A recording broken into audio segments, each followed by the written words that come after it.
What's up, fucker? Good morning, and how the hell are you? I'm wonderful. How are you? Pretty good. Good. Say, pretty good. Enjoying the heat out here, you know. Dude, same. I'm so glad it's finally summertime. I'm glad it's summertime, and then when I go outside, I'm like, yeah, fuck this, dude. Shit is hot.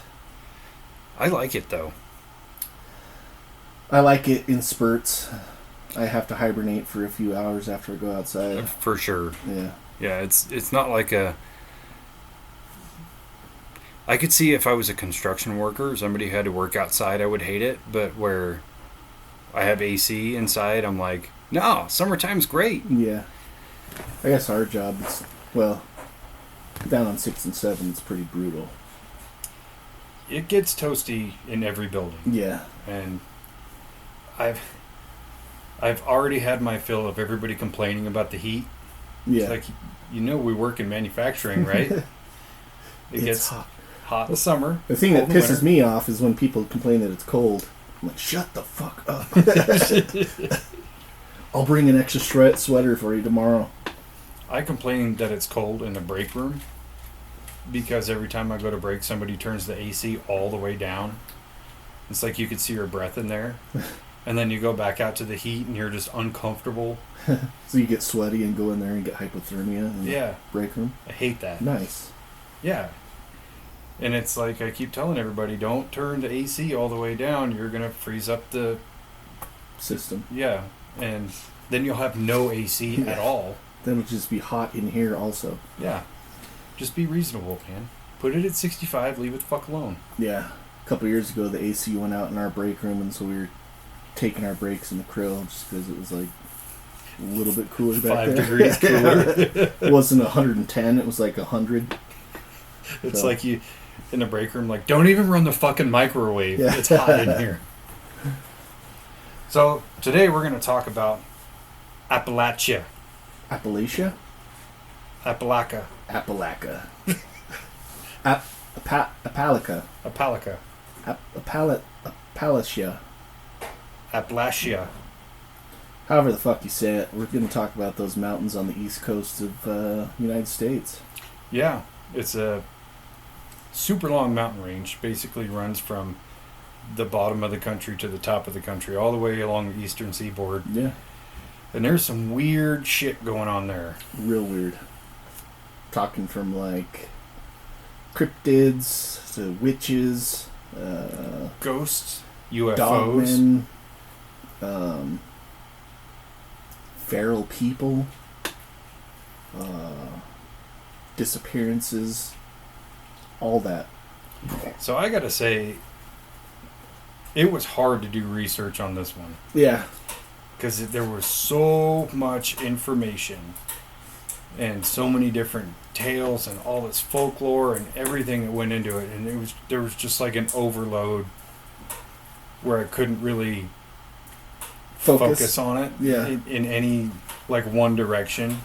I kept on getting like pigeonholed into one thing, Dude, and then same. just like that I'd chase that down a rabbit hole, and then it would kind of go for a while and then just peter out into like, well, where's the evidence of this? Like, I keep on hearing the same couple stories or different versions of the same stories, but still a fun chase. It's fun to listen to a lot of stuff until I came across another guy's podcast, which it still counts as research. It's just somebody else did it and I get to regurgitate it in my own way.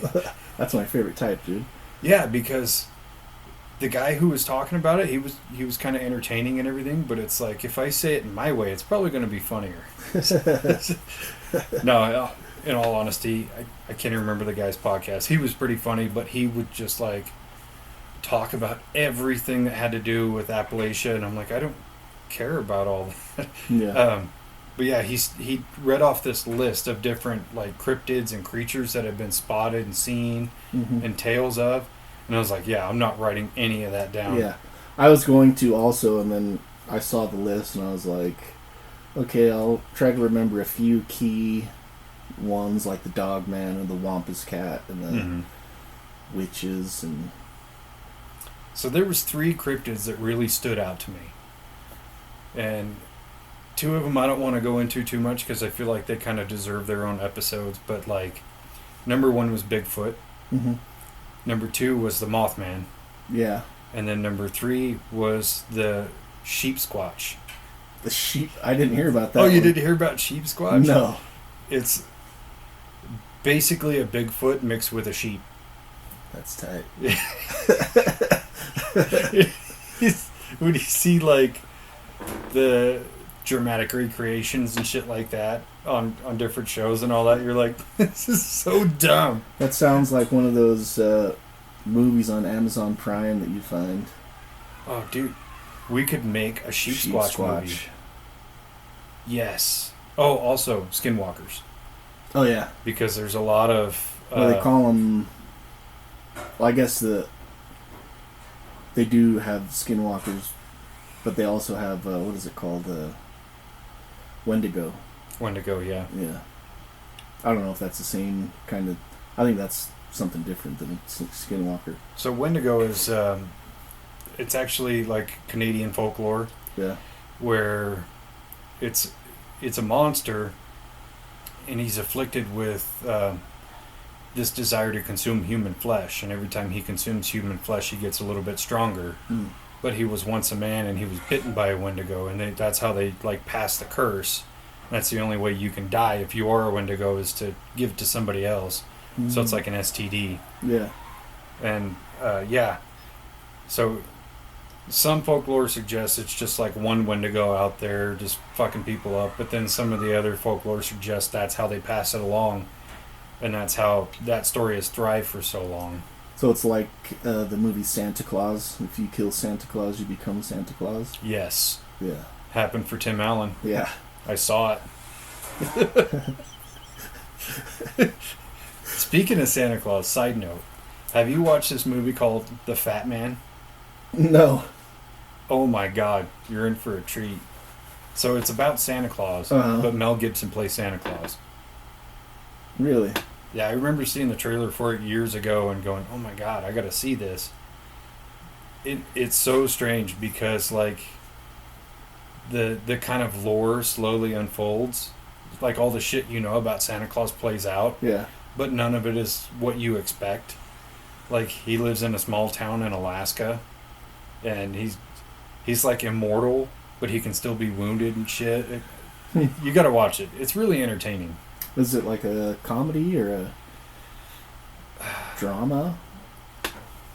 I would label it more drama, because you come to find out fairly early on in the movie, so there's no spoilers, but Santa Claus actually has like contracts with the government to keep delivering presents, and that they keep trying to use him to use his elves to manufacture weapons and stuff for the government, and he keeps saying no, but then he's like falling on hard times, and he's like, okay, I'll take the contract, and then there's a hitman that's trying to kill Santa, and it's crazy. It's bananas. I wonder if John Wick is going to get involved in this whole situation. Dude, that would have made that movie 1,000 times John cooler. Wick 5. The Hunt for Santa. The Hunt for Christmas. Put that under the tree. Yes, yes. So yeah, I heard the tales of the Wendigo, which is a super cool looking cryptid. It's like a huge monster with antlers, like a 6 foot, 7 foot tall, big monster with like a rat face type looking. I don't know. Pretty cool, I would say. There's a series of comics where Wolverine is tasked to hunt down the Wendigo. Oh, really? Yeah, and they're kind of like permanent enemies. So like when the Wendigo would pass to a new person, he would have to go hunt it down and try to kill it, but you can't actually kill it. Pretty fun. And I'm a huge nerd for Wolverine, so it just adds to that. Yeah. Speaking of Wolverine, I saw a trailer for Deadpool and Wolverine. Yes. It looks pretty entertaining. Oh yeah. Yeah, we're gonna have to get a few of us together and go see that one. Yeah, yeah. Can't take kids, so Oh, sad day. Make that a bro date or something. I get to go to the movies without my kid. Amazing. Yeah. So, which one did you think was the most interesting then? Honestly, or most intriguing? To me, is still Mothman.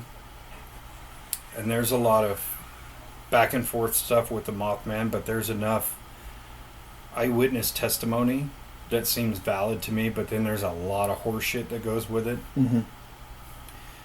But the fact that, what was it, Lake Point, whatever that fucking town is in Appalachia. Yeah. So it's which I still I didn't even know. Yeah, it's part of it. It's just geographically, I'm not sure where it sits, but it's in there. And Mothman sightings have happened all the way up Appalachia. Yeah. Which is crazy to me. But it's also been seen in New York and in Chicago and so on and so forth. Well, if it's a giant winged creature like reports say, then yeah, I don't know what would stop him from going all the way up and down that mountain range. So what creeps me out about that story in particular is there have been multiple sightings of the Mothman right before something devastating happens. Yeah. So allegedly he was seen flying around in New York right before 9/11. Really? Yeah, allegedly. All I've heard from that is like secondhand stuff. Apparently there was pictures taken. I've never seen them. Yeah. But it's cool to think about. Right. But then you think about the bridge that collapsed in that small town where he was first spotted. It was said that he was spotted flying over the bridge, and then the bridge collapsed. Mm-hmm. Well, the guy who wrote the book, The Mothman Prophecies, he made that up. But people have perpetuated it so much that it seems like truth. Interesting. Yeah. So in looking at stuff about the Mothman, he'd been seen in that area for a number of years, and then right before that bridge collapsed, there was like supposedly an increase in sightings all around the town there and on the outskirts of the town, and the bridge collapsed, and so it was now they have like a monument to Mothman there. That's looks like a stainless steel statue. I don't know. Have you ever seen it? I have. Pictures of it? There's actually a thing going on right now. Where you stick like quarters in its butt. Yeah. Where people will put panties on him and then stuff dollar bills down the panties too. Yeah. Like, that's hilarious. Yeah. You're just pissing off Mothman, guys. I mean, I wouldn't do it. I'm not superstitious, but I'm not gonna, test my luck on that one either. Yeah. If there really is like a 6 foot tall winged moth-faced man flying around, I want to steer clear of that guy. Yeah, I want to stay on his good side. Unless he wants quarters in his butt. Maybe he wants dollars in his panties. Could be. Maybe he's like an interdimensional stripper. Yeah. And the Mothman himself perpetuated the idea that you need to put the dollars on his statue so he can come and collect them at night while everybody's asleep. Yeah. He's like a tooth fairy. Have you ever seen... So there was a video on Nuke's Top 5. I want to say like a year or two ago.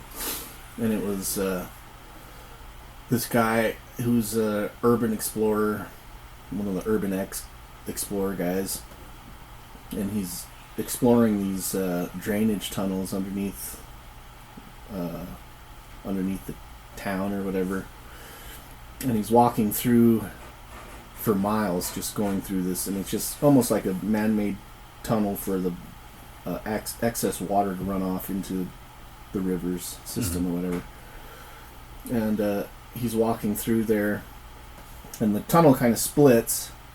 And so he walks past the split, looks down there, the right fork of it, doesn't see anything, keeps on walking, and then hears something like an echo coming from that split off, and so he walks back to it and looks down there, and he just sees it's like, as far as he can see until it's kind of dark, and it kind of curves around to the left, and it's dark back there, but you just see this set of glowing eyes like poking out from around the corner, and then they jump back behind the wall and then come back out and look at him and then jump back behind the wall.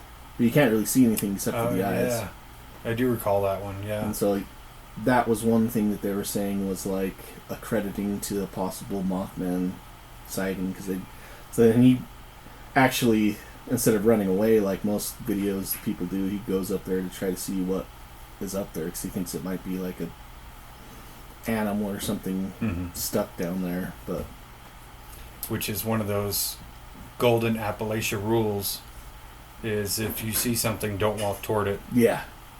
Which I thought was super interesting, that there is like a set of unspoken rules that go with it. Right. Like, don't whistle in the woods.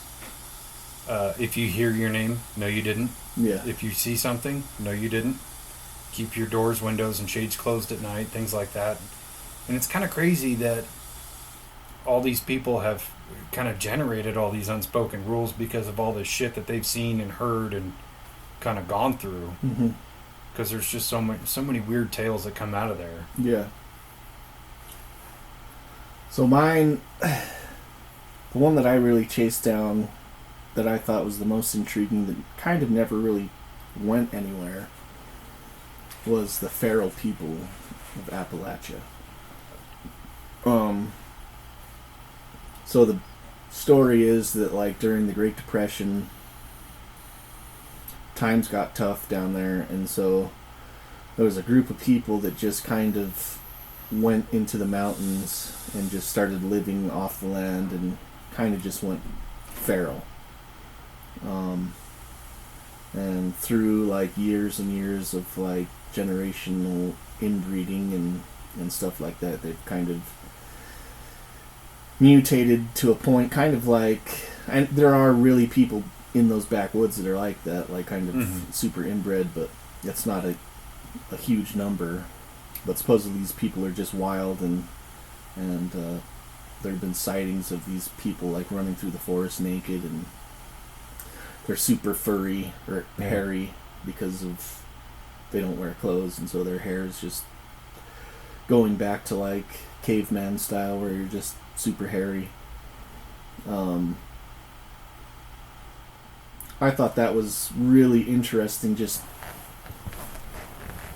because I think that it could be possible that people just kind of go feral after a while of living wild like that, just revert back to like hunter-gatherer attacking. Just to be almost Neanderthal-like. Yeah. You know, and that was the one story that I gave the most credence to. Because for one thing, you're talking about so much land, you know, hundreds of thousands of just acres of woods, dense woodland. Yeah. So it wouldn't be hard at all, even in this day and age, for, you know, let's say a family of 10 people to go out there and just disappear and never be seen again, and to go out and live very, not quite like nomadic, but just living off the land, foraging and things like that, and eventually regress to a feral state. And you could even perpetuate that of like, it could have been like a family of moonshiners that lived in the Smoky Mountains, you know, in the 1800s, just making moonshine and maybe some chemicals or something played a factor, and then like having that regression or causing some kind of mental break. Maybe they just drank too much moonshine. Yeah. And then slowly after inbreeding, because you don't get smarter from inbreeding. You only go backwards. Yeah. So, you know, generations upon generations of inbreeding have led to not quite a feral state, but almost like a sense of retardation. Yeah. So, to me, that's totally possible. And you come across feral people, they're going to do feral shit. Yeah. So, that one, that's like the only Appalachia story that I go, 100% believe it, without question. Yeah. So I even saw, there's a documentary that I watched years ago about this family in West Virginia. Mountain Mama? Mountain Mama, take me home. Country road. Country road. But he comes across this family, and he does like an interview with all the people in this family, and it's like there's like 3 brothers and a couple of the sisters, but their parents were brother and sister, and like they all just had sex with each other. Like all the kids had sex with the parents, and the kids had sex with each other, but they're at a point where they're so inbred that like I think only 2 of the sisters are, and one of the brothers are verbal, so they can talk. One of the brothers just barks like a dog, and so he comes walking down the road, and the one brother's standing outside, and he's just like starts barking at him, really wild. And this is a real like documentary. I think it was with Vice. I've seen a couple clips of it, but I haven't watched it all the way through. Yeah, it's really wild. And he kind of goes and tries to talk to all the people, and then he leaves, and then he goes back like a number of years later just to check on the family and see how they're doing and stuff like that. And same thing, they're just out in the woods with just the brothers and sisters that are still living like that. So just to see that regression in that short amount of time. Yeah, you're talking 3 generations, at that point. Yeah. Because you had the parents and then the children and then the children after that. Now who's to say what the parents came from? Right. Right. It reminds me of that really fucked up episode of the X-Files where there was like 3 brothers and they were all super inbred and they were all mating with their mother, and then when a baby would come out they would kill the baby. I didn't see that one. Oh dude, it was so fucked up. I remember watching it as a kid going, holy shit, this is messed up. And I found out many years later as an adult that they actually pulled that episode off of TV and never aired it again because it was so messed up. And I've still yet to go back and watch it again because I'm like, nah, I'm good. Yeah, I've seen The Hills Have Eyes. Yeah, that's what I think about when I hear those feral people stories. And there have been some stories come out of people who get abducted off of the Appalachia Trail and say that they were held captive and they were sexually assaulted and all these things and they got away. But they couldn't give accurate descriptions of their captors. 'Cause they're like, all we could see was just like a dark figure, because they would capture them at night and things like that. And they're already dirty and gross, so they kind of look like animals as it is. Right. So it's, I totally give that one credence. Yeah. So I was chasing that for quite a while, just trying to see, and there's like videos of this guy that's he's got a YouTube channel, and that's kind of hunting for feral people of Appalachia. Appalachia. I'm trying to say it different. Appalachia? Yeah. And so I can't tell if like he's like Zach Baconing it, or he's just creating stupid shit, or he's like really going out there and like hearing stuff and seeing bare footprints in the mud and throughout the mountains. But kind of a fun thing to follow. Have you watched that one show? What is it called? Monster Hunter, Monster Men, something. Monster Quest? Maybe that's it. It's like it's a handful of dudes, and they try to set up these like elaborate traps and things like that, and they think they are like the Zach Bagans of cryptid hunters. Yeah, and there's one guy that's like real fat. Yeah. And then they'll sit around and like show called watch their footage wearing Mountain lab Monsters? coats. Yeah, Mountain Monsters. Yeah. That's it. Yeah, and then it's so cringe because they like think that they're being super sciencey, and it's like all of this is chintzy as fuck. All of it. Where it's like, man, the entertainment value is there for me. In the same way it is for Ghost Adventures. Right. where I know they're not going to catch a fucking thing, except for maybe one of their fellow investigators. But yeah, like I think that it seems like they're just out there because. So in Appalachia, it's like a rich history of like storytelling, and these stories being passed down from generation to generation. And they actually have like coffee shops where there's a storyteller there, and then they have like storytelling sessions where they tell these stories to whoever's in the coffee shop or whatever.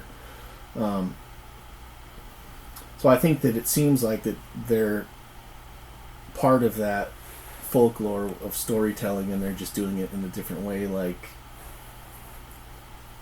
putting it into a TV show where they're hunting down these cryptids and telling these stories through that. But yeah, they set up like elaborate like giant mouse traps type systems. That's literally what it looks like. It's like some Wile E. Coyote shit all the time, and you watch it and you go, oh my god, I'm not even a scientist and I know that's fucking dumb. Right. Let's see where it goes. I gotta see if they catch anything. Have you ever heard of a comedian? His name is John Caparulo. Yeah. When he's doing that bit about watching TV, and he's like, then that fucking show about hunting Loch Ness gets me every time. Because it's just 4 dudes sitting in a boat going, yeah, he's not over here either. Well, I watch it all the way through, you know. I think you have to, and it's hard to make good television out of, you know, cryptid hunting or ghost hunting or anything that's paranormal or unproven, because it's like, it's hard to make a show where it's an hour long and you're hunting for these specific things and then you find nothing, and then to get to the end of the episode and go, yeah, we didn't find shit. Yeah. Like, viewers tend to not like that sort of thing. Right. But that's where I kind of go, like, on our ghost hunting thing, where you kind of make up the difference by having that personality and having fun and, like, showing that it doesn't have to be super serious. Yeah. It's something you do because you hope to catch something, but you also have to be objective and say, yeah, we didn't experience anything or nothing happened. Right. But we hope you had some laughs. Yeah. And that's... Like, I watch the BuzzFeed ghost hunting... That's now my they have favorite. Now they have their own series, Ghost Files, which I still love. Same dynamic. But it's like they hardly... I mean, every once in a while they'll catch a clip of something that they can't explain. And Shane usually, like, will still say, yeah, that's nothing. Yeah. And then Ryan will say, oh, that's definitely something that we can't explain, that's paranormal. Yeah. Which is fair. Like, there really is something there you can't explain. But most of their episodes end with them not catching a fucking thing, but it's hilarious. Yeah. And so I watch every single episode. That's like the best ghost/cryptid show there is. Yeah. Because it's fun, it's entertaining, and it's objective. Yeah, they're seriously doing the work, but not taking themselves so seriously that they're cheesy or like those guys in the Mountain Monsters. I think they're probably doing the same thing. They really want to go and explore the woods and see if there's anything out there, but to try to sell the show, they have to make it super dramatic that something is happening and they're on the verge of catching something, where it's like, no, just make it fucking entertaining. Yeah. And people will watch it. Did you see the BuzzFeed Unsolved one about Bigfoot? Yeah. Where, I can't remember where they were, but it was somewhere... It was like Northern California or Oregon or somewhere along the Pacific Northwest. That was a really good episode because they were getting these first-hand tales from people who had these experiences, but then again, they went out into the woods and like stayed the night and everything, still found nothing, but you could tell even Shane was a little bit creeped out on that one. Yeah. Plus, you're in the fucking woods at night. In the woods at night, and there's lots of bears in those woods. Yeah. Which is arguably scarier than a sheep squatch. Because I know a bear will kill you. I wonder if sheep squatch is like carnivore or... So, did you look into the sheep squatch at all? Yeah. Most of what I found was conjecture or stories. And the one that stood out the most to me was, I can't remember what I watched it on, but these two young guys went on a hunt for this thing. And it was super cringe because of, for one, it's these two like hillbilly kids, and they think they're just going to go out and fucking murder this sheep squatch. Yeah. And like the first thing you see is like a slow-mo of them walking down the street. One of them's wearing a trench coat, by the way. Scary. And they're both carrying machetes. And I cannot explain how visibly hard I was cringing while watching this. Like, oh my God. And then they're talking about it, and I think it's either their mom or their grandma's like, them boys are going to go out, they're going to get that sheep squatch, they're going to kill it. Like, no, they're not. They're loading up shotguns. I'm like, one of them is going to shoot the other one. Yeah. That's what's going to happen. Yeah. And it was like 45 minutes of build-up for them to go out into the woods for like a couple hours and then come back and be like, yeah, we didn't find it. This is so bad. A lot of it is tales of, I was driving down the road and something walked across the road in front of me and I saw it and this is what it looked like. And then there was a couple others where, like there was one story, the family is inside their house and they believe it's the sheep squatch. There's no like, they didn't even know what it was. They just knew something was outside and it was growling. And so the men of the family freaked out and they started grabbing shotguns and rifles and started shooting out of the windows from inside the house. And whatever it was, it ran off. So they grabbed the family and they put him in the car, drove to town, grabbed the cops. Cops came back. They found there was no signs of anything. There was no blood. There was no nothing. Which kind of makes me go, was there something there? Or did you guys just hit that moonshine a little hard? Yeah. And we're storytelling, you know?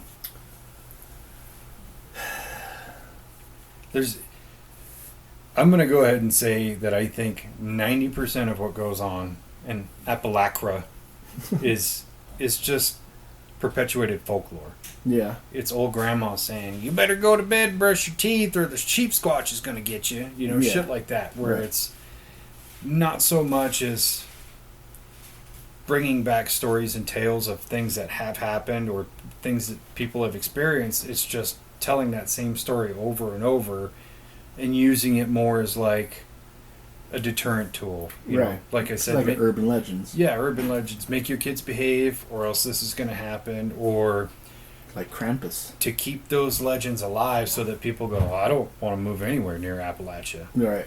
You know, and so I think that's most of what happens down there. Yeah. I agree. I think that's mostly what happens in most places.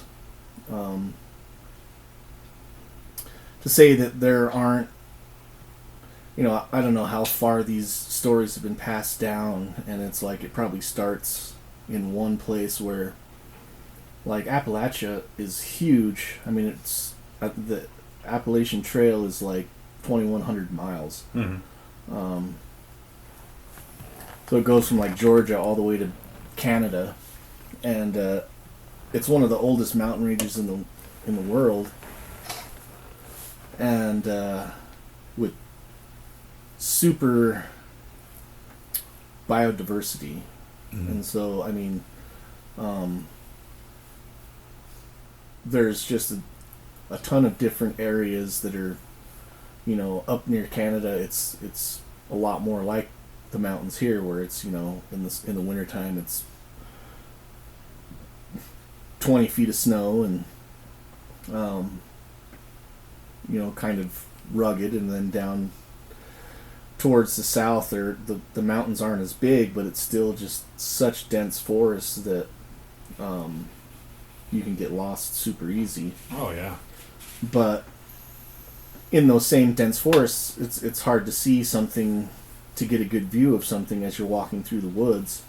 Like, if you see something 100 yards away, you're just catching glimpses of something moving through the woods. So, somebody sees something going through there, and, there's bears, there are mountain lions. There used to be a lot of mountain lions in that area, in those mountains. Wolves, coyotes, all kinds of, deer. So you see something walking through there, and you tell a story about you seeing this big cat walking through the woods, and then you tell your kids that be careful because there's big cats out there, and then that next generation comes up, oh, you better be careful of this big cat that roams the woods, and then the next generation, there's a wampus cat that goes through the woods. Well, that's all. Eat your face. That's all it takes is one person to embellish the story, right, and then perpetuate it to, especially to small children, because they're going to grow up believing that's real. Right. And even when they get to adulthood, you could tell them, "Oh, I made all that up," and they're going to go, "No, that's real." Yeah. Because they believed it their whole life. Right. So, if you could know the truth about any one of those cryptids, or the ghosts, or the UFOs, or anything, which one would it be?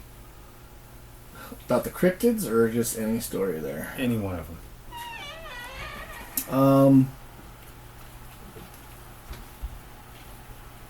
I would probably want to know the truth about the moon-eyed people. The moon-eyed people is a good one. Yeah. Because I think that there's a lot of evidence of the moon-eyed people. Mm-hmm. Evidence, I say, for folklore, same type of shit. Yeah. But yeah, for those who don't know, the moon-eyed people were people that the Cherokee lived in that area, would talk about. It was a tribe of, I would say, Native Americans, but the Cherokee even tell that when the Cherokee arrived there, the moon-eyed people were already there. And so they were a race of people that had light skin, light-colored hair, and super light eyes, like blue or like silvery eyes, and they would only come out at night because the sun really bothered them. So in the lore, the Cherokee would fight with these moon-eyed people at nighttime, off and on for hundreds of years or whatever it was, and finally attacked them during a full moon because they were so sensitive to the light they couldn't, even the full moon was too bright for the moon-eyed people. They were able to drive them out of the area, and the lore says that they moved west. The moon-eyed people moved west. And there's like different sites throughout that area, like West Virginia, Tennessee, Kentucky, of this civilization that was there that looks a little bit more like a European style civilization, which there are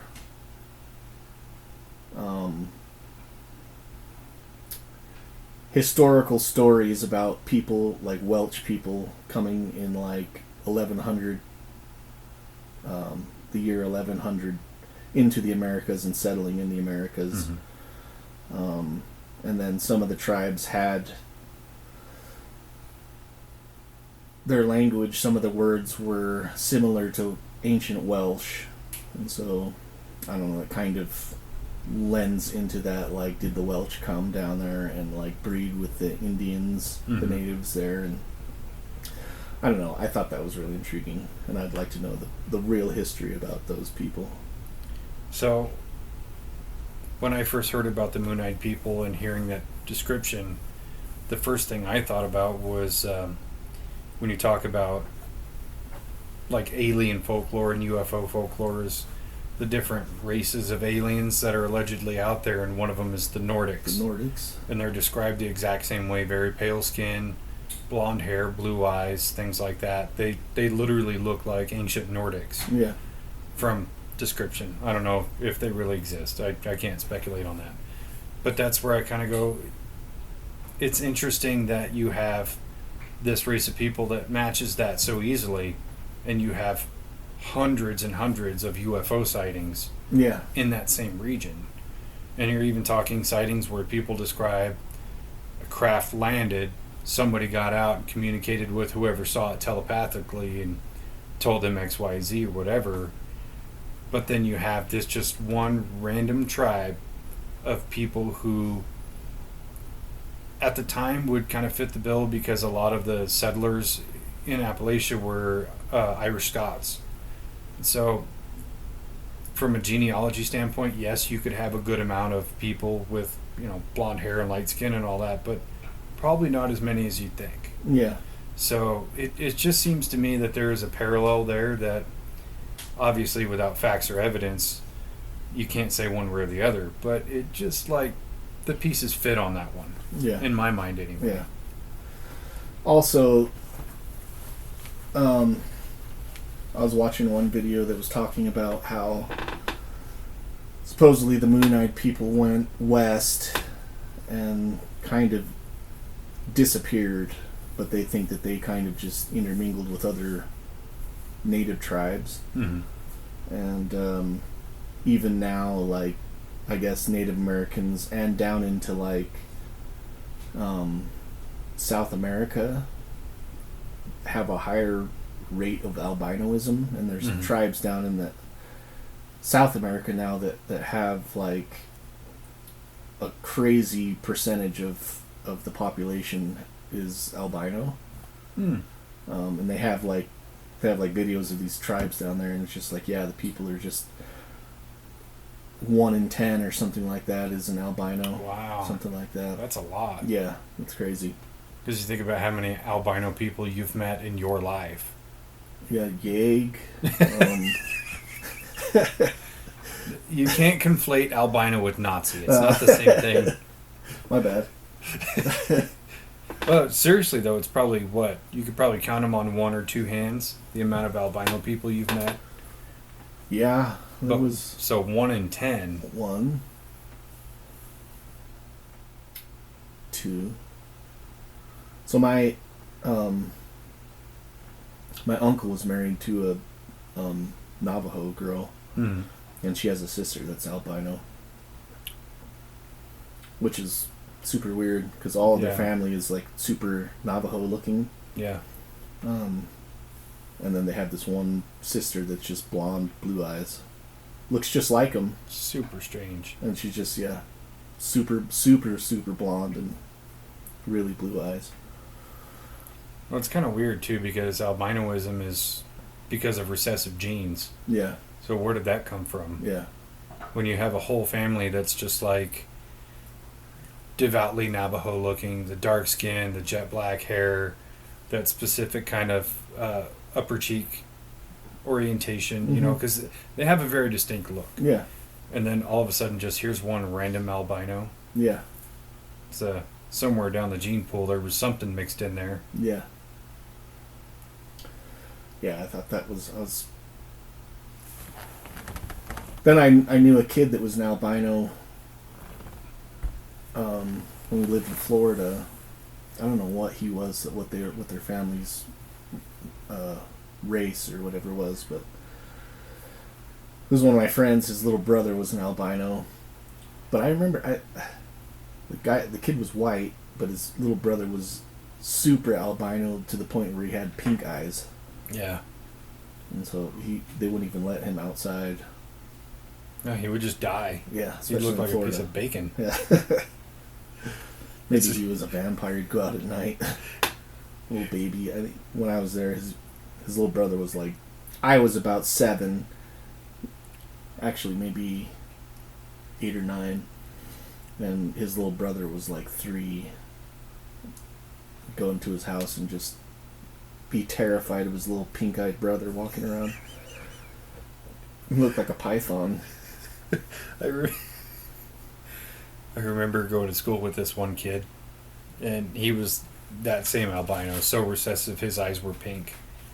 And I remember, because I was really young, I was probably only 6 or 7, and I remember seeing a rabbit That was one of those albino rabbits with the pink eyes. Yeah. And I remember asking the kid, "Are you a rabbit?" He's like, "What does that mean?" And of course, you're a kid. You don't think about how insensitive of a question that is. But I look back at it and I go, "Yeah, dude.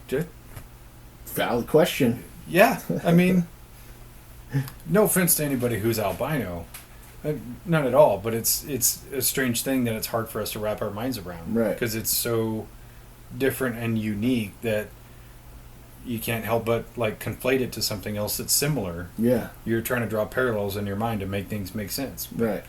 They still look especially like, as a kid. Like, yeah, but that kid still looked like a fucking rabbit. Especially now, because he like had looking super back fine to it, hair. I think that the kid was like super cool looking. He just looked like a vampire or something. Yeah, Which is pretty cool. he looked like if a human molted.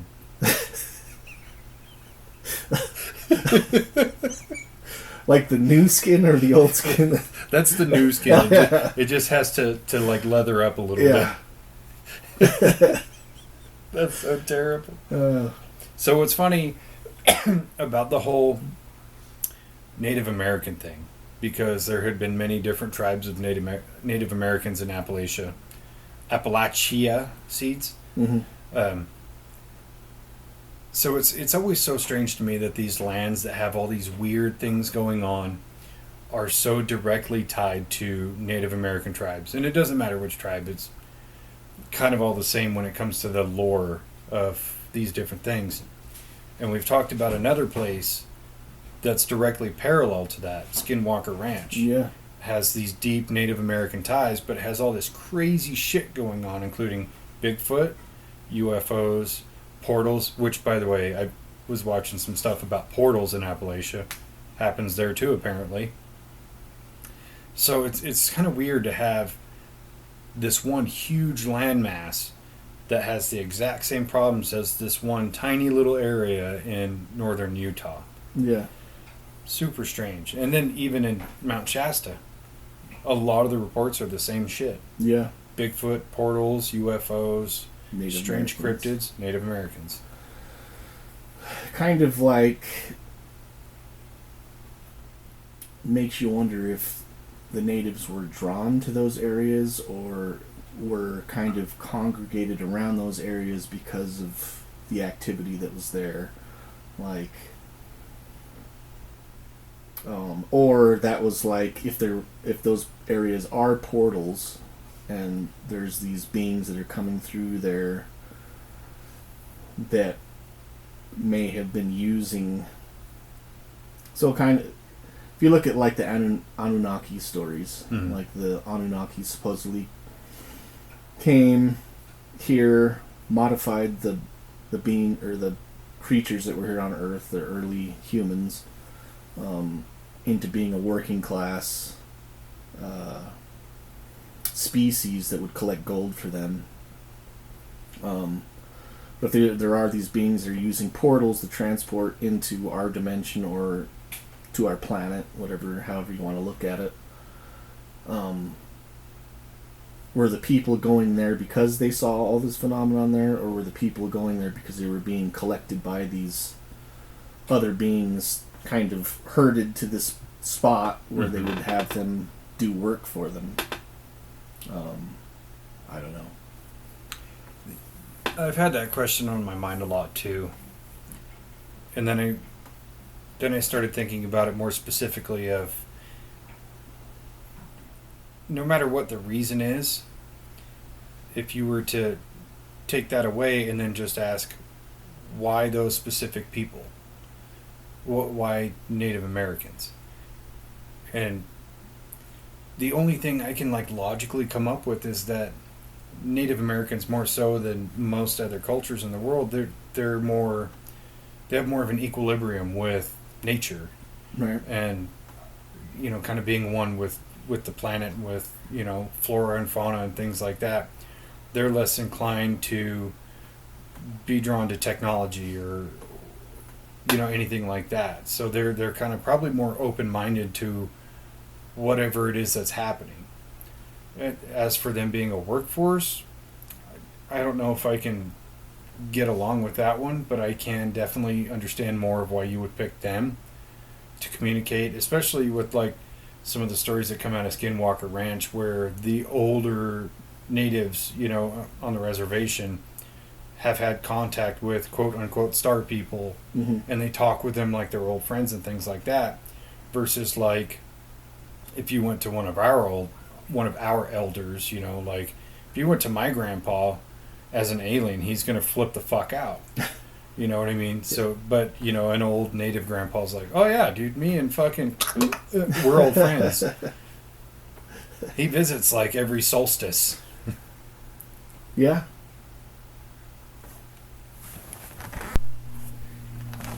Yeah. Basically, if you're near native land, doesn't matter what tribe, there's some weird shit going on there. Yeah. That's why you never build a house on Indian burial ground. Oh no. Saw that in a movie. Yeah. I've seen that in several movies.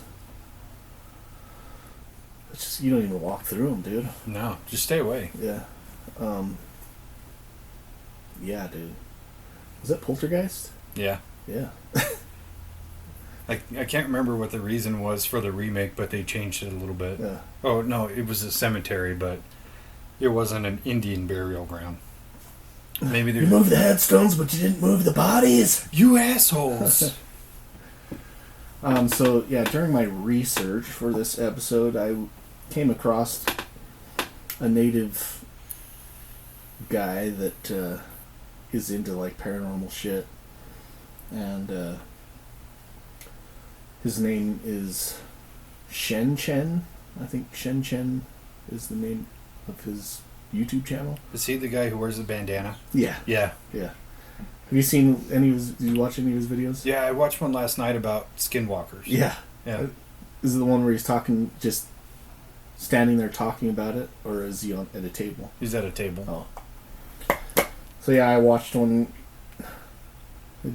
yesterday or the day before, where he's like standing out in the desert. I think it's with that one ghost hunter kid that like has long blonde hair. Always does a lot of shit with the twin paranormal guys. Oh yeah. I can't remember what his name is. Yeah, he's one of those bullshit artists. Yeah, yeah. He has some interesting. So the one that I watched, he was. So he's like a Native American. I'm assuming he's like a shaman type guy. He's Navajo, and he's in the one that I watched. He was just telling stories of like different encounters he's had with different Native American spirits, like skinwalkers and stuff like that. But pretty cool experiences that he's had. I would recommend watching those videos if you're into that shit. Shen Chen. Yeah. ShenChen. So what I took away from that one was, for one, it was really nice that you actually had an actual Native American openly talking about skinwalkers. Right. Which most of them don't do. Right. Especially in the native tongue, like. Yeah. And him talking about not exactly the science behind it, but kind of the way it works. And kind of talking about how some of like skinwalkers could travel, or they could settle in different lands and things like that, because it was mostly kind of a Western thing for skinwalkers, but they're showing up more and more, especially in Appalachia. Appalachia. That's pretty accurate. Yeah. Because part of my research led me into like the people who live in that area. It is very impoverished. It is very hillbilly. Mm-hmm. And there's a lot of drugs. Yep. Hey, but if I lived in a place where there was a sheep squatch running around, I'd be high all the time. Yeah, too. I would not go to sleep, dude. No. What's good for staying awake? Crack. It's like meth. You know why I take meth? I gotta stay awake to keep an eye on the sheep squatch and steel catalytic converters. Doing the Lord's work. Did you ever watch that Ginseng Hunters? No. Are they hunting for the root? Yeah. You have to hunt for it? In Appalachia. I guess that's a big thing there. Ginseng grows pretty wild out there. And so it's basically like, it was kind of like the show Moonshiners, but it was about ginseng. And so they would follow these crackheads around that were out there in the woods digging for ginseng. I swear that's all it was like freaking crackheads.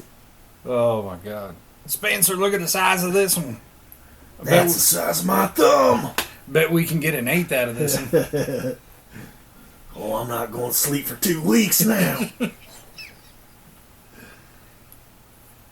You know what boggles me, though, is there's still a lot of people out there illegally making moonshine. Just out there in the woods. And Appalachia. How come they're not coming out and talking about all this other shit?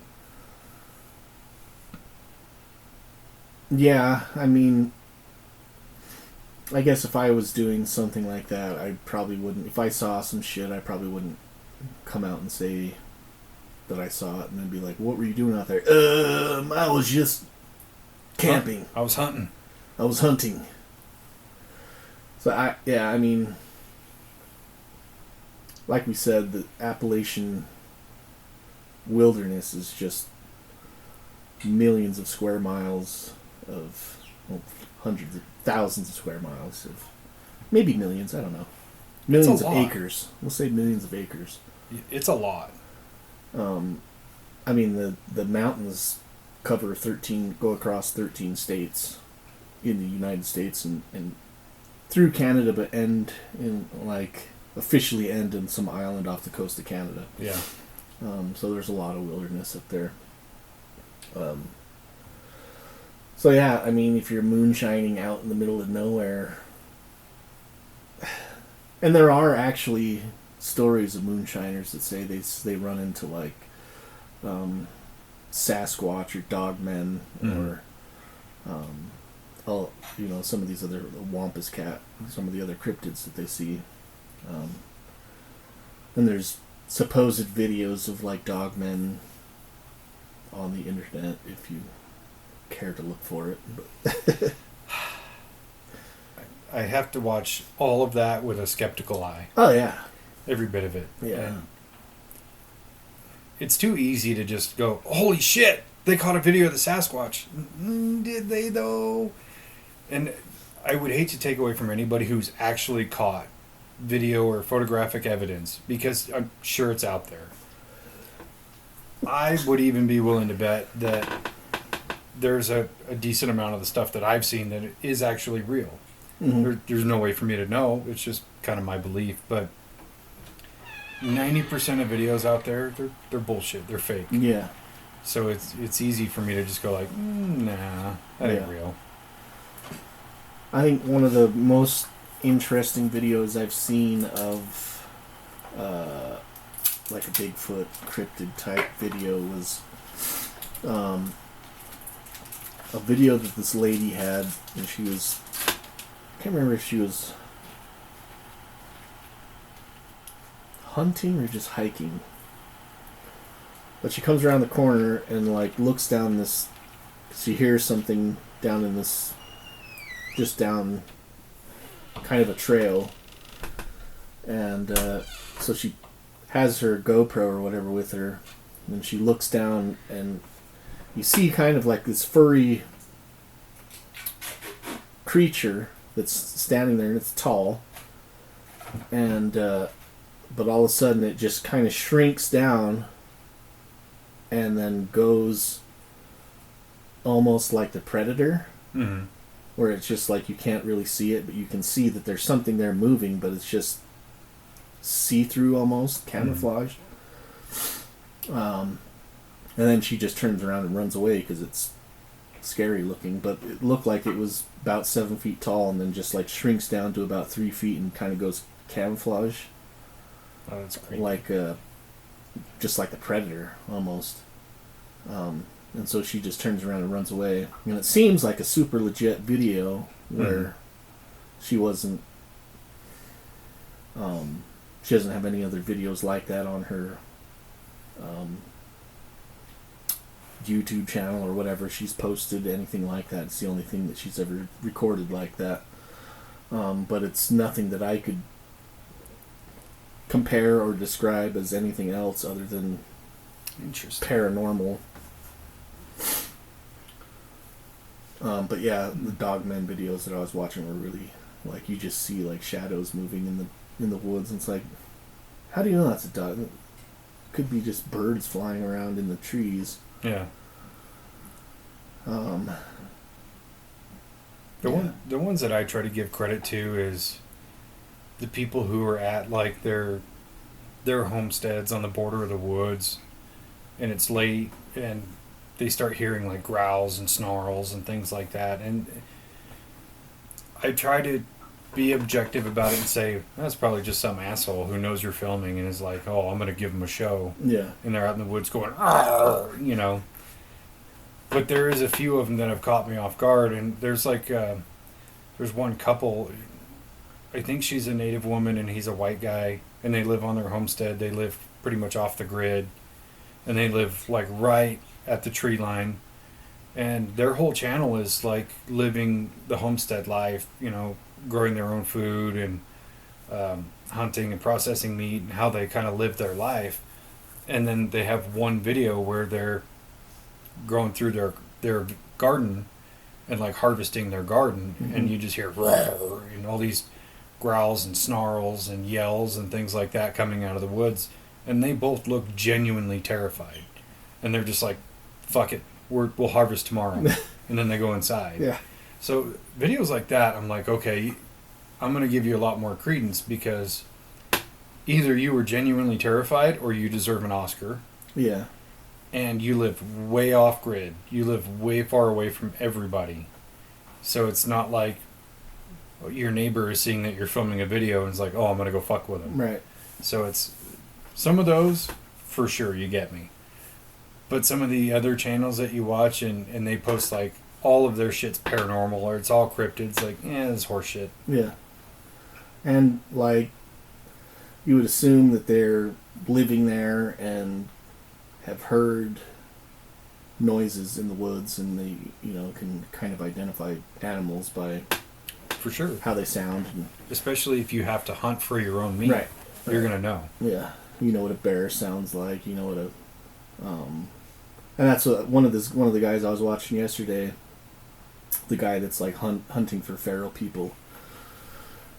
He's talking about how he's like, yeah, I spend a lot of time in the woods, and you know, I know the sound of, you know, what a deer sounds like, you know, the noises that the deer will make, and different noises that a bear will make. He's like, I can identify the way that they breathe, like, you know, and the way that they walk. You can, you know, if you listen to it a lot, if you hear it a lot, you can kind of identify these noises. So to have somebody on video that's reacting to a sound they are unfamiliar with, that's, I mean, I think that gives a lot of credit to, for sure, authenticity. Especially when these sounds are deafeningly loud. Yeah. When it's like louder than what the average human's vocal cords are even capable of. Right. And some people can yell really loud. But can you snarl really loud? No, not really. You can't push enough air to do that. You have to have major lung capacity for that most humans just don't have. No. So, unless it's like a screamo rocker out in the woods doing that.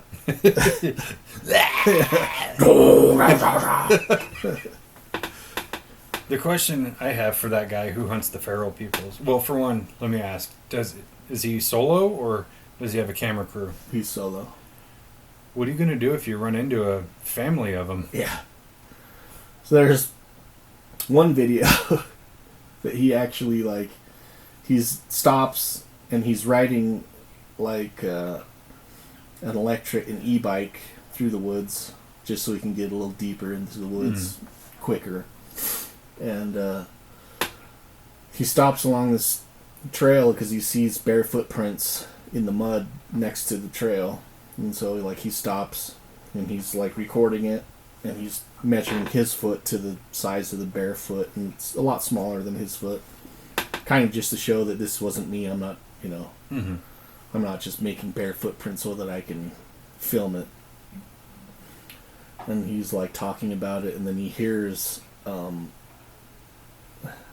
almost sounds like a fucking deaf person. Yeah. Out not too far off the trail. And he genuinely just gets fucking terrified. You can see it in his face, like, what the fuck was that? And he's like, I gotta get the fuck out of here. And so he's trying to pack up his fucking e-bike with all of his camera equipment that he pulled out to film the shit that he's doing right there as quickly as possible. And like on his way out, his gimbal on his little GoPro thing breaks, and so it's like just recording, flopping around, recording the ground as he's hightailing it out of there. But again, it's like, you could have had somebody else with you, and you're just keeping them off camera. But I like to side on the. I look at it as skeptical, but I also like to believe what these people are trying to throw out there. It was entertaining. No, I'm on the same page. Always take it for the entertainment value it is. I'm highly skeptical. For as interested as I am in anything that has to do with paranormal or aliens, conspiracy, all that, very skeptical. Yeah. But that's the purpose of making those videos, of watching those videos, of having these conversations, is because you're kind of in search for the answers to it. Yeah. For me personally, it's better if somebody else gets the answers, puts it on YouTube, so I could just talk about it. Yeah. I'm never in danger. Well, he talks about that. He's like, I've done quite a few of these videos where I come out in search of these feral people, not really thinking about the consequences if I actually find them. And that moment right there was kind of the realization of, like, there might be actually things out here, people out here that I don't want to run into. See, And that gives him more credence to me. Yeah. And but there are a lot of stories of people on the Appalachian Trail that go missing, and then they, sometimes they'll find them where they got off the trail and got lost and succumbed to the elements. And then there's also a handful of people that are murdered on the trail. Just people, and they're unsolved murders that go unsolved forever just because who knows why and who did it, Could it be these feral people, or could it just be some fucking psychopath meth head in the fucking woods just murdering people? I don't know. Just getting fucking ripped on ginseng and stealing people's shit. Making fucking meth out of lithium batteries and shit. Yeah, that's always one of the big things that I think about, is the people who get ripped off the trail or lose their way on the trail, and they end up sexually assaulted or murdered or like violently beaten but left alive. And it's crazy how much shit goes on like that, but it's not worthy of an investigation. Yeah. There's certain places, like I looked it up, Zion's the national park in southern Utah.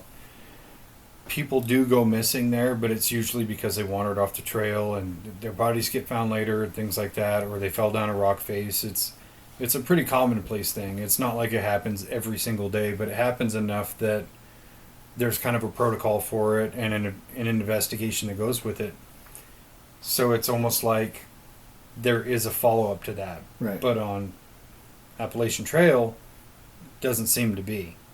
It's almost like the local authorities go, yep, that's what you get for walking down the Appalachian Trail. And there doesn't seem to be anything. I'm sure there's some investigation, but it's like there's no more fail-safes put in place. There's no more sense of, okay, we got to figure out what's actually happening to these people so we can stop it from happening some more. Right. And it's super strange to me because we have the technology to be able to figure these things out. I'm sorry, if you have a C-130, which the government has a shitload of them, you can literally do flybys overhead at night with thermal imaging and see what's actually in the fucking woods. Yeah. You can figure these things out. You can place dozens and dozens, if not hundreds, of trail cams and catch stuff, or catch evidence, but it's just putting the funding and the people on the job to get it done. Right.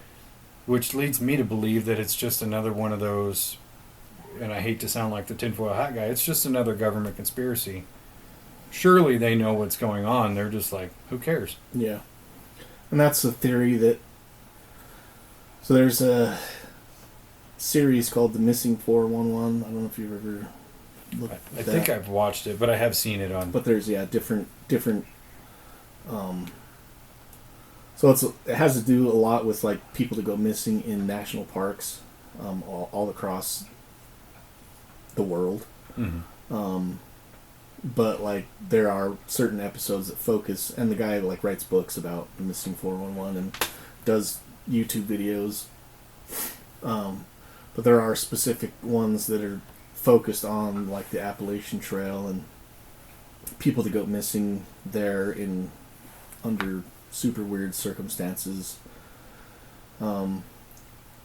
But they do, they do put out search parties, and the normal protocol for like a missing person in the woods, where they gather up park rangers and mm-hmm. cops and firefighters and volunteers. One of the first major lost person events like that actually happened along the Appalachian Trail, where there was a kid that was like, I think he was like 6 or 7 years old, that went missing.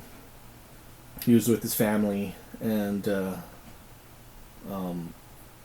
was a place that they had gone camping over the years several times. They go camping in the same spot all the time.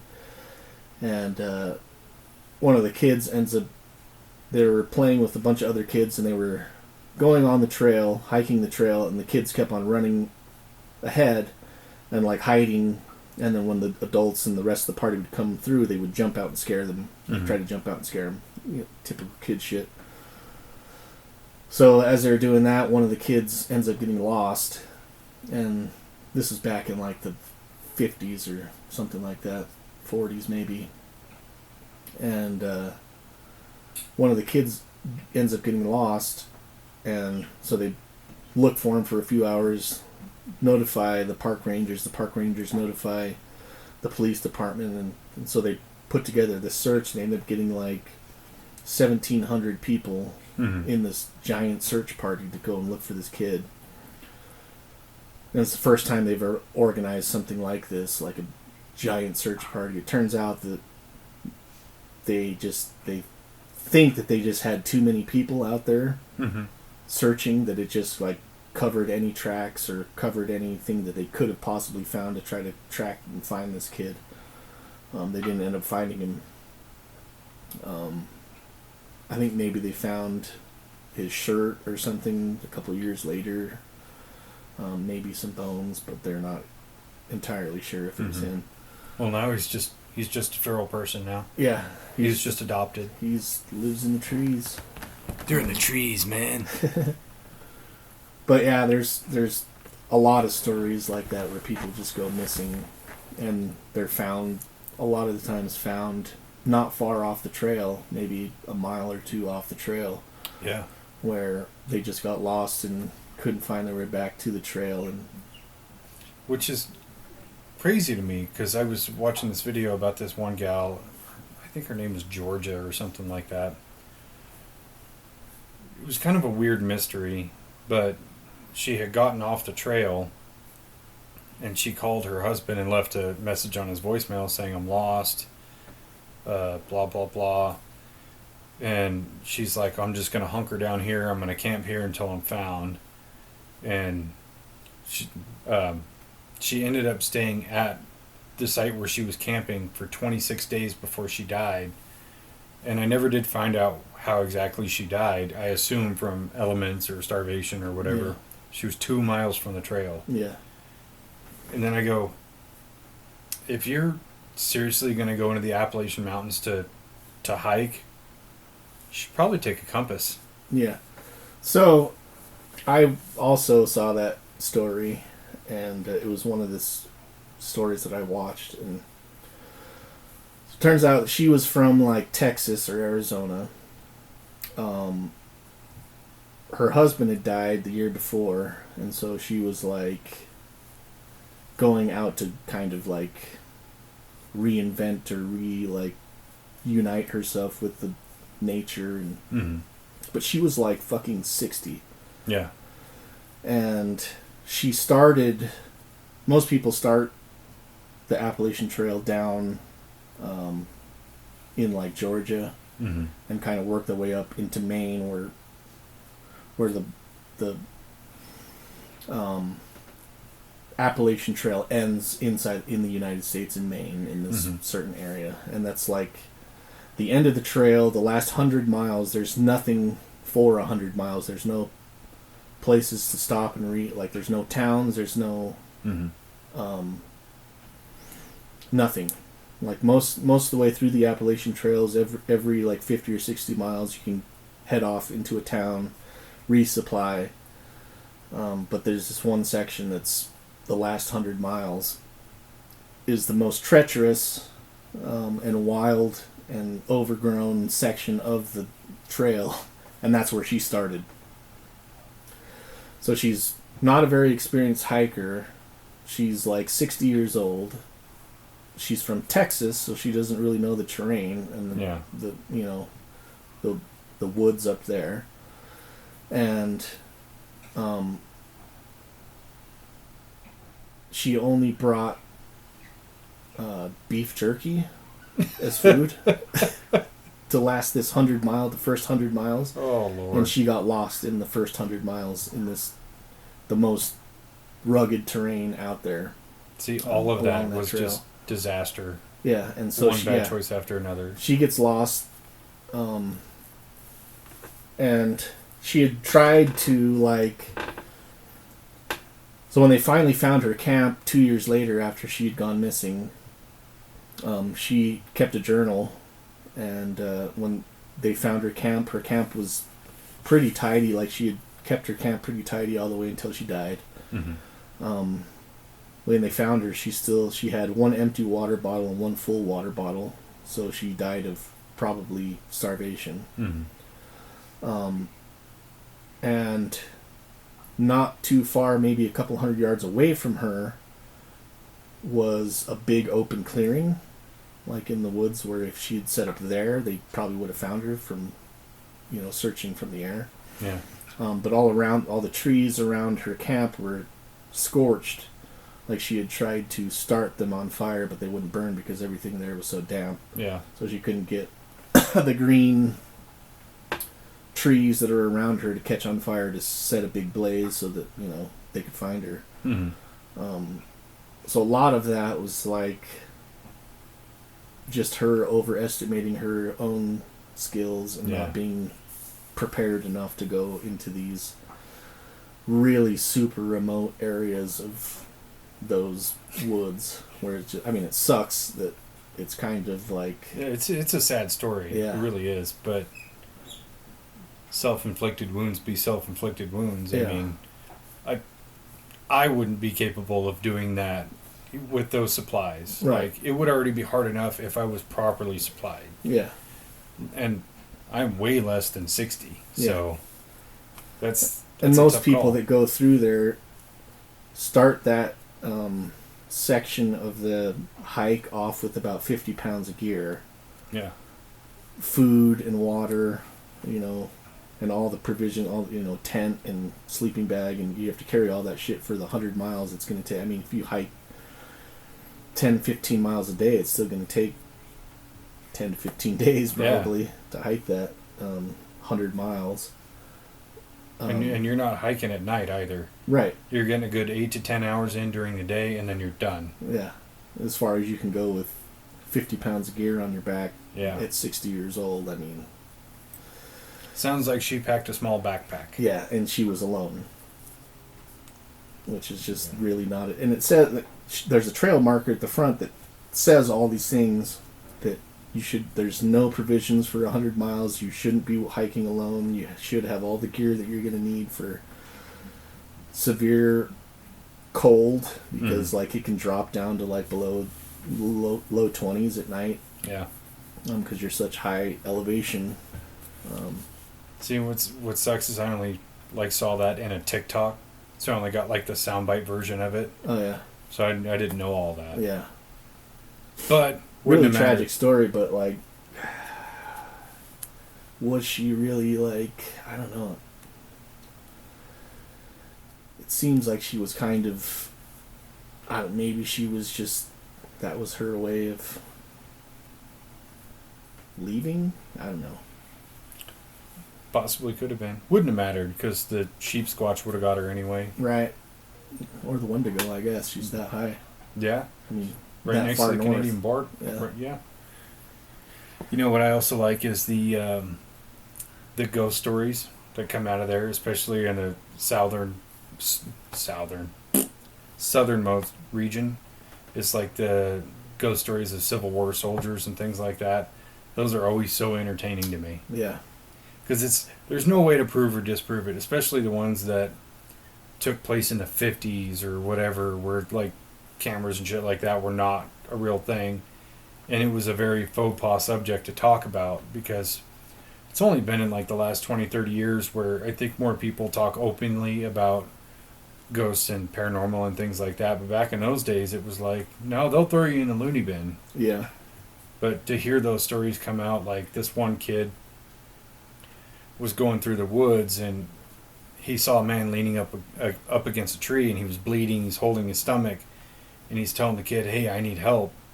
And the kid panics, runs into town, grabs like 4 or 5 dudes, runs back to the same spot. There's nobody there. There's no blood. There's no trace. There's no footprints. No nothing. And so they're all mad at the kid. And he's like, "No, I swear I saw a guy, and this is what he was dressed as." And he was dressed as a rebel soldier. And they're like, "That's impossible."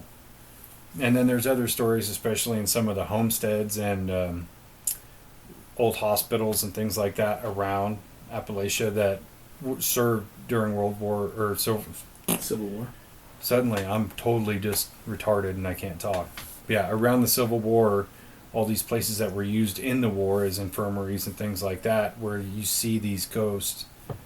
And I think it's kind of not quite perpetuated by the area, but I think the area has an effect on paranormal activity itself. Yeah. Because when you talk about a place that supposedly has portals or ruptures in time-space or all these other crazy things that happen, it's not outside the realm of possibility to believe it affects paranormal activity. Yeah. In the same way it does at Skinwalker Ranch or at Mount Shasta. Yeah. Yeah, I mean, it is really interesting that again, going back to like the stories being passed down from generation to generation, like old ghost stories or old, cryptid stories, but to hear these stories coming out now and trying to make sense of them, or trying to work the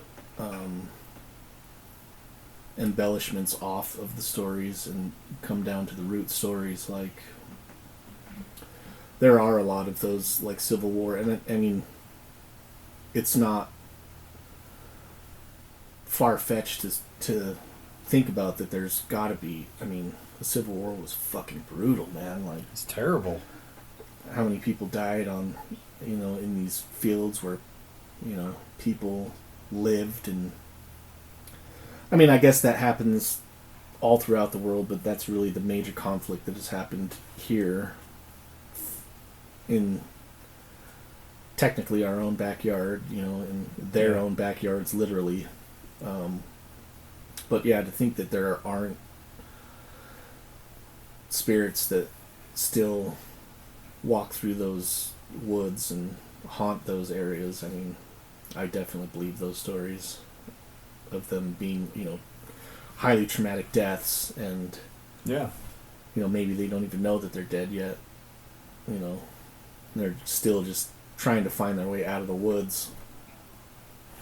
As skeptical as I'm on Ghost itself, I do believe that if I was to put a label on that problem, just like what you just said, they don't even know that they're dead yet. Yeah.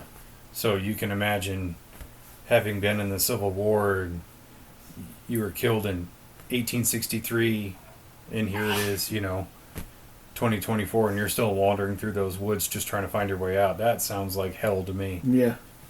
Yeah. And then you got to watch all these crazy cryptids just running around. Imagine being a ghost walking through the woods and seeing the cryptids. And you're like terrified. So you're screaming and you sound like a deaf guy and some guy on a bike. You don't even know what it is. That's what it is. We figured it out. It's not a feral person. It was a ghost. Yep. Civil War ghost. Nailed it. Nailed it. Case closed, next boys. Mystery. Come on, Scoob. Let's go. Unmask the culprit. Yeah. I watched, there's this, what are they called? This paranormal group. I think their show is called Haunted Towns or something like that. But they go through a lot of those old towns back east. A lot of them that were major cities during the Civil War. And they go into places that were there and still are there as like stores and stuff like that. Mm-hmm. And do paranormal investigations in these places. And they seem like they get a lot of cool evidence, but it's all on like audio shit and yeah, stuff like that that's highly debatable for scientific proof. But it seems like they're having a good time and they believe the evidence. So I think that having a good time is the most important aspect of any kind of investigation into the unknown. If you're not enjoying yourself, why are you doing it? Yeah. But yeah, evidence is a loosely based term. Right. Especially if it's on TV. YouTube has a little bit more credence to me because, especially for the people who make that kind of content, whether it's ghosts or cryptids or whatever it is, and those people aren't getting paid to do it, they're doing it simply because they enjoy doing it. I give them a little bit more credit. But when you're paid by a network, and you know how networks are, they're shiesty. Right. In fact, I actually blame the network for ruining Ghost Adventures, because even what's his name, the one who left the show, was it Aaron? No, not Aaron. Yeah, I know who you're talking about. Yeah, when he left the show and he was talking about how much bullshit it is, he's like, we would go into these places and do our overnight investigation, send all of our footage in, they would review it and say nothing happened, go back and make something happen. Yeah. He's like, and then we would go in and film again a second night and we would just make shit up. Yeah. So that's where I feel like that show went really downhill, was more because of the network. Right. But Zach Bagans is also terrible. So, did you ever see the very first ghost hunt those guys went on? The Ghost Adventure team guys? It was like I want to say it was like a documentary, and it was like an hour, almost like a movie. Yeah, I don't remember it very vividly, but I know I watched it. And thinking about it now, especially knowing what I know, that was actually pretty sincere and genuine. Yeah. It wasn't this over-bloated thing that they do now. Yeah. So if anybody hasn't seen it out there, I can't remember if it was even called Ghost Adventures or what they have it labeled on. But I remember watching it years ago, and they go to this, I think the place that they went now is torn down, I think it was in Silver City, and it was a hotel. It was a hotel back in the early 1800s or mid 1800s, and was Silver City was kind of a boom town for like prospectors and shit like that. In this hotel, I guess it's where the Washoe Club is. Yeah, it's famous like paranormal hotspot. Right next door was this hotel. I can't remember what the name of the hotel was. But they go there and it's like an overnight investigation, and they have the person who is the owner of the place lock them into the building, and so they're just investigating, and they have the doors locked so that nobody else can come in while they're in there. And they end up going down into this basement, the basement part of the hotel, and it's kind of like it's falling apart. It's been, uninhabited for decades. Mm-hmm. And there's just like boards and like bricks that have fallen down, just laying on the ground. And as they turn the corner, they see something fly off the ground, and it ends up being a brick. And so they get scared, and they look back over there to where they saw it, and then one of the 2x4s like lifts off the floor and like flies across the room. Mm-hmm. And then they run, and the doors are locked, so they can't get out. So they have to they end up jumping out of one of the windows. So it was really like intriguing. Like it wasn't anything like that on TV or like. Yeah. This was before even like taps, ghost hunters was even a thing. I mean, there was people kind of making documentary shows about ghost hunting, kind of like around there. But for me, that was one of the big ones that really got me hooked on like Ghost Adventures, and then throughout the years, just watching them get progressively more and more like out there, just like cringe. Fuck. Yeah. Well, just tell me if there's something there. If there's not, cool. I don't care. Yeah. I think I just solved it though. We should send the Ghost Adventures guys into Appalachia. They'll solve all of it. They'll figure it out. Yeah. And they'll catch all the evidence. Move over, Mountain Monster Men. Dude, team up. Collab. Collab! Yeah, I do think, because the ghost hunting thing is still thriving on YouTube, but on TV it's just not as popular. And I think it's largely because it's watered down, because everybody's got a camera on them at all times. Yeah. So the internet's just littered with user-created content with that. So you don't need the personalities anymore. Right. But I do think cryptid hunting is probably like the next gen of that. And I do think in the future we'll see more stuff like that come out of, especially Appalachia, mm-hmm. where people are going to go into the woods more and investigate that stuff more, especially where you have such this like huge platter of different things that you can search for in that area, where this one guy is hunting for feral people, and then this one guy is doing Mothman, and this one guy is doing Bigfoot, and then this team over here is doing the Civil War ghosts and things like that, where it's like there's so much out there to create content with that I really think eventually that's going to be very heavily exploited. Yeah, for sure. And I'll watch it for sure. It's going to be, I mean,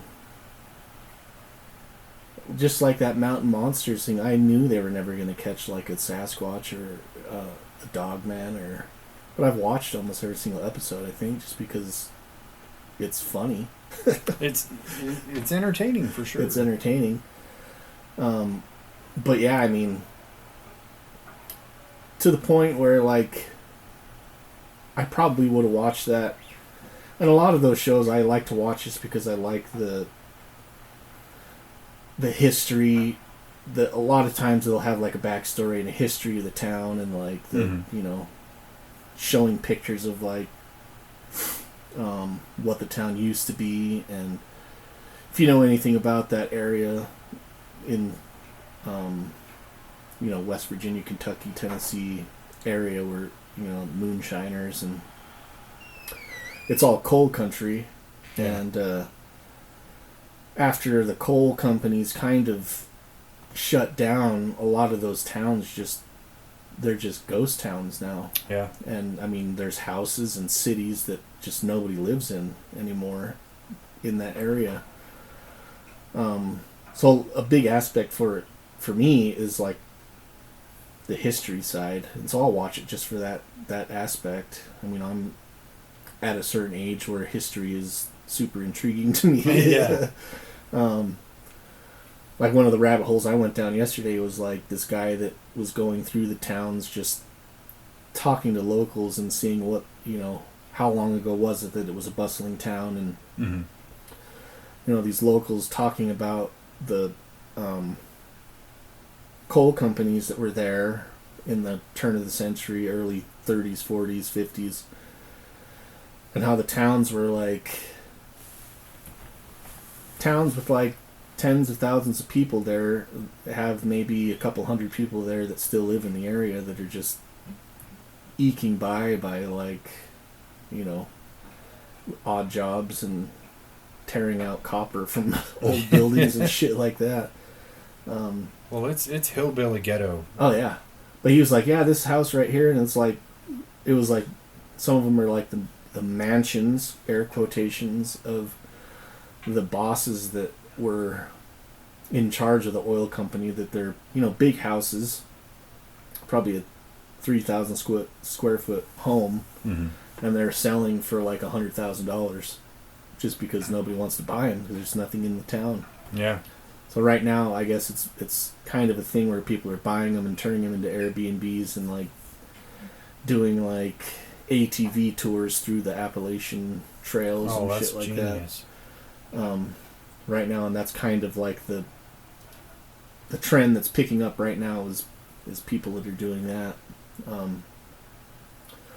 But like some of the people were talking about how the coal industries ran their operations, where they would have the people that worked in the mines, the way that they would pay these people is through script.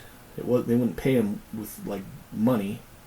They'd pay them with script, and it was their own money that they printed from the coal industry. The coal company would print their own money, give it to the people, and they would spend it at the company store. And so that's the only place that they could spend their money was at the company store. And so like the coal companies owned these people, like straight up owned them like slaves. They lived in housing that was provided by the coal company. And if, say, there's a family there, and the man worked for the coal company, if the man died, then the wife would have 7 days to remarry somebody that works for the coal company, or they would take all their shit out of the house and drop it off at the city limit. Jesus and Christ. Just, you're on your own now. That's fucking awful. Yeah, so I mean, all these towns are just fucking devastated from the coal moving out of there, the coal industry is moving out of there, and like the way that they set up, how people would get paid through the coal company to only spend their money through the coal company. They couldn't like set up savings or anything like that. Yeah, so, when like, you don't have actual money to put into an account, like you're completely dependent on them. Right. That's disgusting. So yeah, a lot of these towns that just after the coal companies moved out, the people that were living there that chose to stay there kind of just started doing whatever the fuck they could to make money here and there, and That's sad. That's when you're like, dude, I hope a cryptid gets me. This sucks. Maybe if they hunt a cryptid and find it, they could get paid for the footage. Dude. When you were talking about the houses there and people renting them out as Airbnb, I thought, how cool would it be?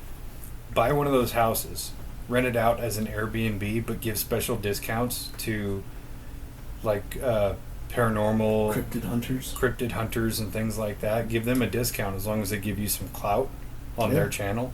Or just do like a Airbnb specified on cryptid hunting. There you go, dude. Business venture. Appalachian Cryptids. Appalachian Cryptids. Come stay with us. Hosted by Piss. Paranormal Investigation Super Squad. Become a member of Piss. Honorary. Honorary only. Yeah, it's a lot of interesting stuff there. A lot of interesting stuff.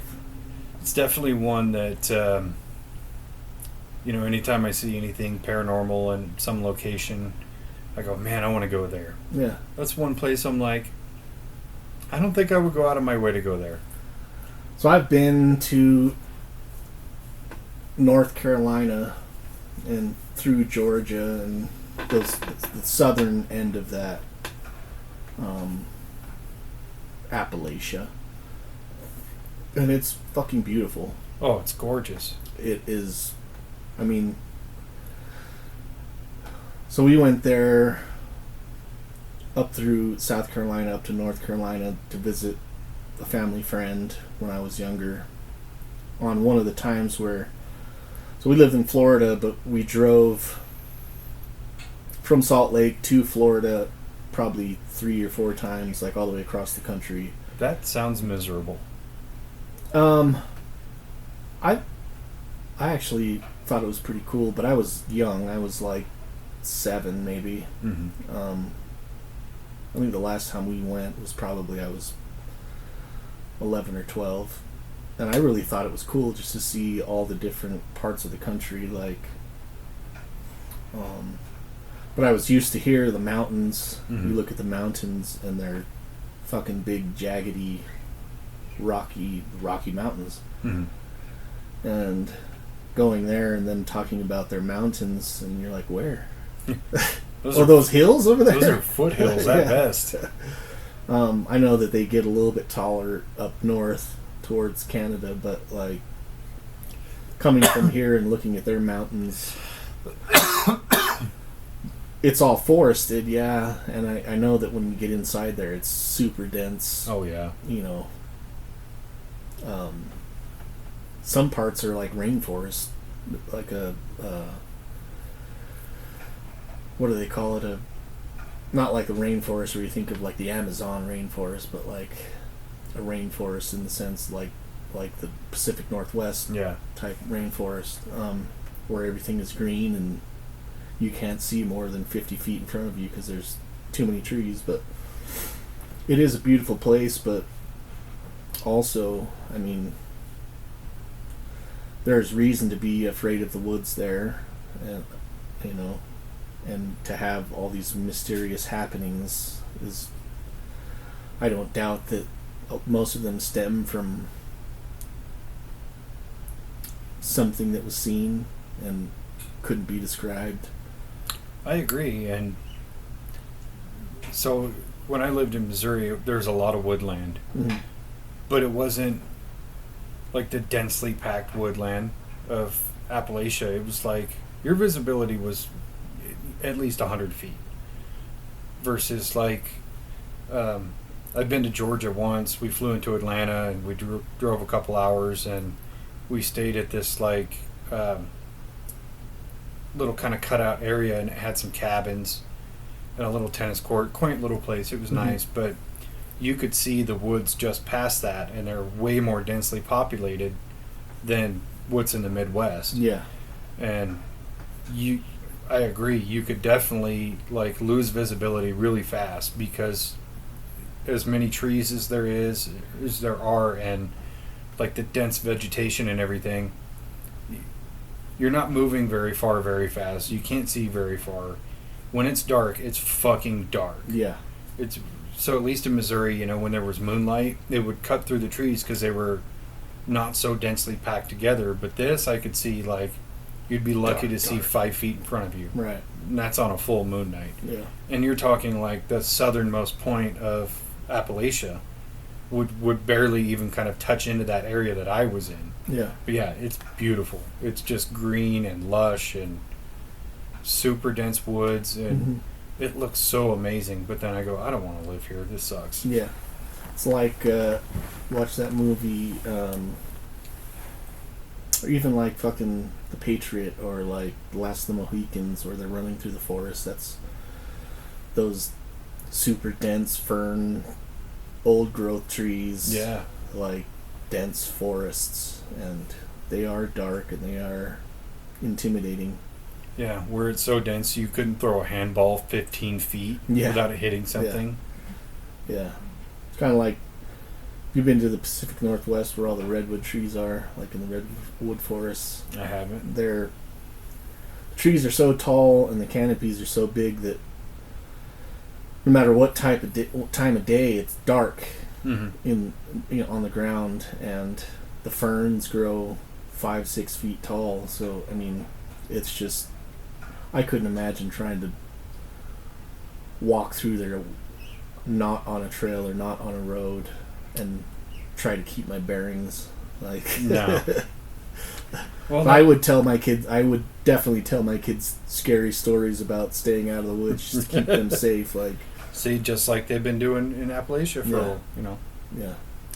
I do agree that there are things that are in the woods. It's just logical, because that's the only place you could still hide. If you were some kind of mythical creature or whatever, you're not going to go stand at the border of the tree line right next to town. You're going to stay in the thick, and you're going to stay as far away as you can. And that's where, when people talk about, oh, Bigfoot can't be real, bullshit.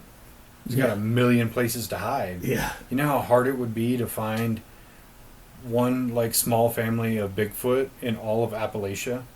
And now start throwing in the northernmost region of the United States and the southern region of Canada. Like, that's all fucking woodland. Yeah. And it's all thick and it's all dense. Like, you could easily hide in there and never be found. Well, you even think about, like, the hikers and stuff that do go missing. They are trying to be found, and there are people, thousands of people at one time looking for these people in an area that they know that they're at, and they still can't find them. Exactly. So trying to find something like a Sasquatch or a Bigfoot or a Wendigo that is good at hiding and can survive and does survive in those areas, like trying to find those things, it's probably not going to happen if you're looking for it. Especially if they've learned to burrow or cave dwell, or like that story you were telling earlier about the guy who's down in the like sewer system, where nobody wants to go because it's gross. Like, you could easily disappear and never be found. You'd only have to come out for food source or curiosity, things like that. Also, like that area, the Appalachian area, is like, there are so many caves and underground tunnels that just connect. Tons of structures. Tons and tons of structures. Miles and miles everywhere throughout that whole area. Plus you have the abandoned coal mines. There's definitely... If I was a Sasquatch, I'd probably hang out there. A little, easy pickings. For sure. Lots of fruit trees and fucking nuts and berries. And there's always some asshole teenagers looking for a cool place to drink beer. Random ass hikers along the Appalachian Trail just to pick off one by one. Yeah. A 6-year-old woman here or there who's only packed beef jerky. Maybe that was the reason. Fucking beef jerky, dude. Yeah. What is it? Jack Link's? Jack Link, the Sasquatch brand. Yep. Well, that was good. I think we'll close that one out. I think let's get some final thoughts. My final thought is, I do think most of those stories are just perpetuated folklore. Yeah. There is some shit going on, but I think so many people have bought into the folklore so much that they'll just keep that wheel a turning. Yeah. And again, I do believe part of that is like, if you keep these scary stories going, people won't want to come there. They won't want to come bother your quaint little town or your nice little village that you live in. So housing prices stay low, and there's still a reasonable amount of jobs and this and that and the other, and they try to keep old school America as old school as possible. Yeah. So it makes sense to me. Yeah, I agree. I think that the telephone game has been played through generations and generations. I don't dismiss like the sightings of things that people can't explain, but at the same time, like, just because you see something you can't explain doesn't mean that it's like a Wendigo or a, you know, you caught a glimpse of something that you can't explain. Just needs to be looked into further. Yeah, it's just because you can't explain it doesn't mean it's unexplainable. Right. That's really what it comes down to. Right. So yeah, I mean, not dismissing that there could be a possible reason for the mountain monster hunter team to be out there until they catch something. Yeah, I mean, they're cool stories.